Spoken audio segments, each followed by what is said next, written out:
आज का जी हमारा जो सवाल है वो ये है कि औलाद और माल ये हमारे लिए फितना कैसे है। जबकि हमारे यहाँ इस चीज़ का कॉन्सेप्ट बनाया जाता है कि जिसके पास मालो दौलत है ये अल्लाह ताला का बड़ा फजल है उसके ऊपर, और जिस शख्स के पास बेटियां हैं वो रहमतें हैं और बेटे जो हैं वो अल्लाह की नेमतें हैं।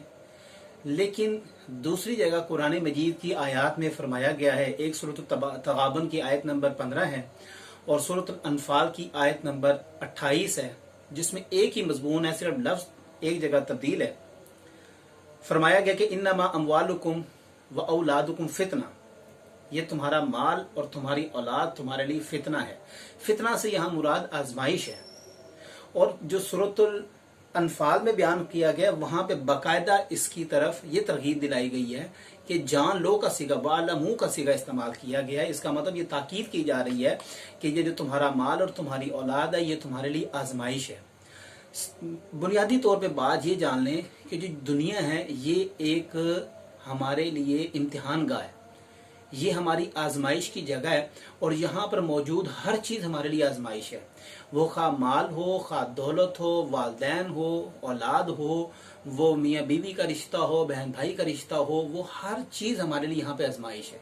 हमने यहाँ पर अमल करना है और उसकी जजा हमें आखिरत में मिलेगी।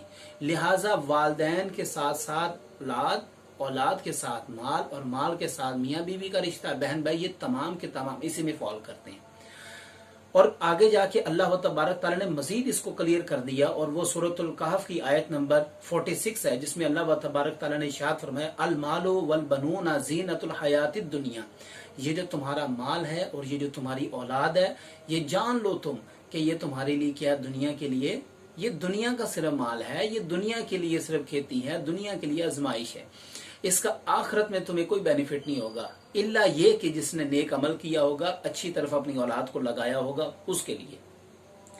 अब सवाल ये पैदा होता है कि इससे बचा किस ना जाए और इसके नुकसानात क्या हैं। सबसे बड़ा जो नुकसान अल्लाह तबारक ताला ने इसका इरशाद फरमाया वो सूरत मुनाफिकून की आयत नंबर 9 में है और वो क्या फरमाया, या अय्युहल्लज़ीना आमनू ला तुल्हिकुम अमवालुकुम वला औलादुकुम अन ज़िक्रिल्लाह, कि ऐ ईमान वालो ये ध्यान रखना कि कहीं ये तुम्हारा माल और तुम्हारी औलाद तुम्हें अल्लाह के जिक्र से गाफिल ना कर दें। तो दर हकीकत ये बुनियादी वजह है कि जिसकी वजह से अल्लाह तबारक ताला ने इसको फितना करार दी है, आजमाइश करार दी है। क्यों करार दी है? सारी जिंदगी इंसान क्या करता है, तगोदो करता है, मेहनत करता है, मालो मता इकट्ठा करता है, दौलत के लिए डबल डबल नौकरियां करता है, दिन रात मेहनत करता है, कारोबार में दिन रात मेहनत करता है, जहां पे अगर 8 घंटे की शिफ्ट है तो उसको 24 घंटे पे चला रहा है, सिर्फ किस लिए कि माल इकट्ठा करे। और वो किस लिए इकट्ठा करता है? अपनी औलाद के लिए, कि औलाद को फैसिलिटेट कर सके, औलाद को नए से नए जो है वो चीजें ला के दे सके, उनकी जिंदगी को आराम और सुकून दे बना सके। तो औलाद के लिए वो माल इकट्ठा करता है और सारी जिंदगी अपनी लगा देता है। और इसके अंदर सबसे बड़ा नुकसान क्या होता है कि वो खुद अल्लाह की याद से गाफिल हो जाता है, खुद वो अल्लाह के जिक्र से गाफिल हो जाता है, खुद वो नमाज से दूर हो जाता है, नेक अमाल से दूर हो जाता है। सिर्फ उसको एक ही चीज की फिक्र लग जाती है, अपनी औलाद की और उसके बाद उस माल की। सवाल ये पैदा होता है कि अपनी औलाद को और अपने माल को रहमत कैसे बनाया जाए। अब ये बड़ा इंपॉर्टेंट क्वेश्चन है और इसके लिए कुरान मजीद के 34 पारे में जो पहली आयत शुरू हो रही है, सूरत आल इमरान की 92 नंबर ये आयत है। अगर आप देखें तो अल्लाह तबारक तआला ने शायद फरमाया लन तनालुल बिर्रा हत्ता तुनफिकू मिम्मा तुहिब्बून, तुम नेकी को हरगिज नहीं पहुंच सकते जब तक के जो कुछ तुम अल्लाह महबूब रखते हो वो अल्लाह की राह में खर्च करो। और आप मुझे बताएं कि असर हाजिर में हमें क्या चीज़ें महबूब है।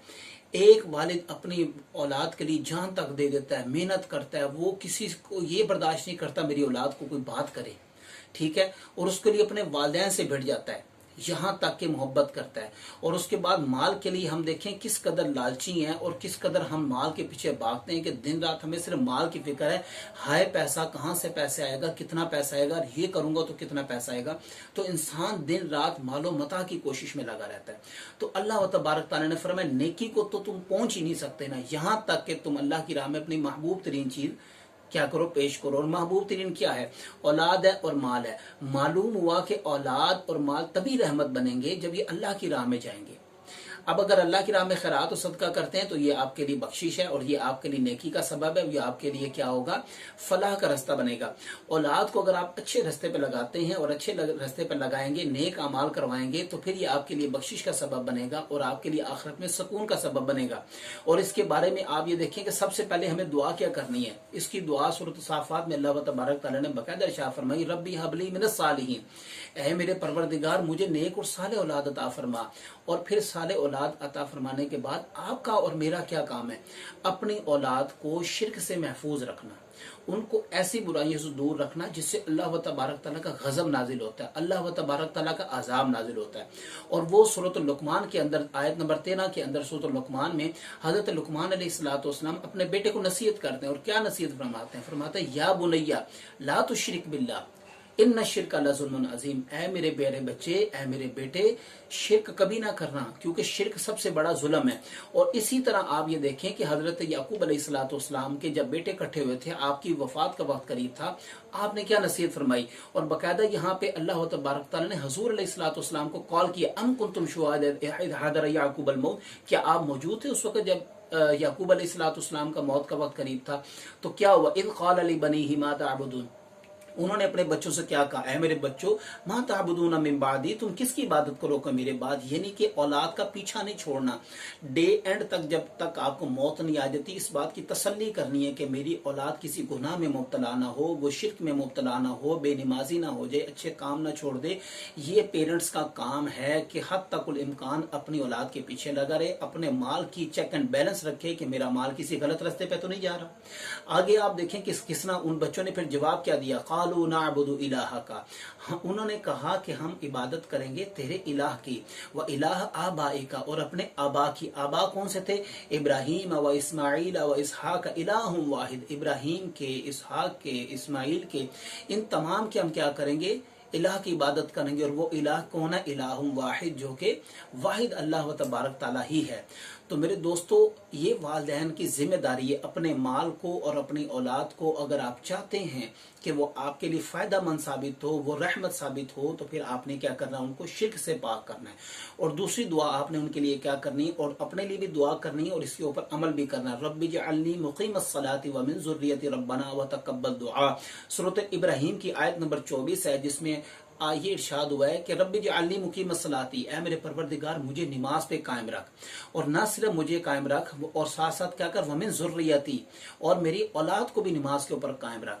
साबित हुआ कि माल अल्लाह की राह में जाएगा महबूब तरीन, और औलाद भी अल्लाह की राह में जाएगी, लेकिन शर्त यह है कि सबसे पहले हमें खुद अमल करना है, हमने खुद शिर्क से बचना है, अपनी औलाद को शिर्क से बचाना है, हमने खुद नमाज पढ़नी और अपनी औलाद को भी नमाज पढ़नी। और सूरत तूर में इसका नतीजा बयान कर दिया, वो लोग जो अल्लाह के ऊपर ईमान लेकर आए और फिर पीछे उनकी औलादें भी उनके ऊपर ईमान लेकर आई, जैसा कि वो ईमान लेकर आए और नेक और साले अमल किए, फिर अल्लाह तबारक तआला इरशाद फरमाता है कि हम उन लोगों को, यानी कि उनकी औलादों को उन्हीं के पास भेजेंगे। अब साबित हुआ कि जो शख्स नेक है, उसकी औलाद नेक है, उसका माल अच्छे राह में खर्च हुआ, तो अल्लाह तबारक तआला उसके माल को उसके लिए रहमत बनाएगा और उसकी औलाद को जन्नत में उसके साथी बनाएगा। और जो शख्स बुरा होगा, बुरी जगह पे उसने अपना माल लगाया होगा, अल्लाह तबारक तआला उसको भी जहन्नम में फेंकेगा और उसकी औलाद को भी जहन्नम में फेंकेगा। तो ये मेरा भाई मुख्तसर आज हमारा टॉपिक था कि औलाद किस तरह हमारी आजमाइश है। इंसान सारी जिंदगी इनके लिए मेहनत करता है, तगोदो करता है, नौकरी करता है और अल्लाह की याद से गाफिल हो जाता है, जो कि बाद में वही माल जो उसने कमाया होता है उसके लिए अज़ाब इलाही बन जाता है। वही औलाद जो उसने नेकी की तरफ नहीं लगाया होता, वही औलाद उसके लिए क्या बन जाती है, फिर वबाले जान बन जाती है। मरने के बाद ना उसकी को फातिहा पढ़ता है, ना को मरने के बाद उसको ख़त्म दुरूद करता है, ना को मरने के बाद उसके लिए कोई सदका खैरात किया जाता है, चूंकि उसने अपनी औलाद को वैसी तरबियत ही नहीं दी। आज ये मुकम्मल टॉपिक मैंने बगैर किसी हदीस के पूरे का पूरा कुरान से डिस्कस किया, और इससे डिस्कस करने से मुराद ये था कि बच्चों को ज़्यादा से ज़्यादा कुरान मजीद का इल्म हो और कुरान मजीद से तमाम वो सवालात जो उनके जहनों में हैं, कुरान मजीद में जवाब मौजूद हैं, इनको बस तलाश करने की ज़रूरत होती है। तो मेरी आप सबसे दरख्वास्त है, नौकरी करें, जॉब करें, अपनी औलाद की तरबियत करें, लेकिन अच्छी तरबियत करें जिससे आपके लिए वो रहमत बने, आपका माल भी रहमत बने और आपकी औलाद भी आपके लिए रहमत बने। उम्मीद है कि आपका जो है वो आज का हमारा टॉपिक आपको अच्छा लगा होगा। वीडियो को पूरा देखा करें और उसके बाद उसको लाइक भी किया करें, नीचे कमेंट्स भी किया करें, ताकि हमें पता लगे कि आपकी हमारे बारे में क्या आ रहा है। जज़ाकल्लाह।